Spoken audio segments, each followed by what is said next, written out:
রবিবার দিন বিকাল বিকাল আমি রেডি হয়ে নিয়েছিলাম বারুদোল যাওয়ার উদ্দেশ্যে। আর যাওয়ার পথে এই যে ইনি বুঝতে পেরেছিলেন আমি বাড়ি থেকে বেরোচ্ছি, তাই আপ্রাণ চেষ্টা করছিলেন যাতে আমাকে বেরোতে না দেওয়া যায়। কষ্টে সৃষ্টে কোনো রকম ওনাকে পার করে আমি বেরিয়ে পড়েছিলাম রাজবাড়ির উদ্দেশ্যে।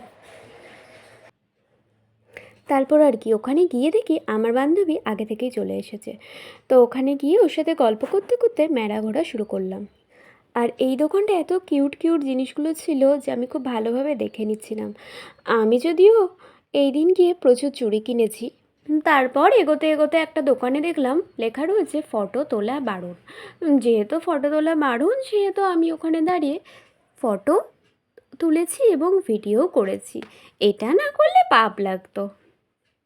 তারপর একটা বইয়ের দোকান দেখতে পেয়ে দাঁড়িয়ে গেছিলাম। আর তারপরে সব শেষে আইসক্রিম আর ফুচকা খেয়ে বাড়ি চলে আসা।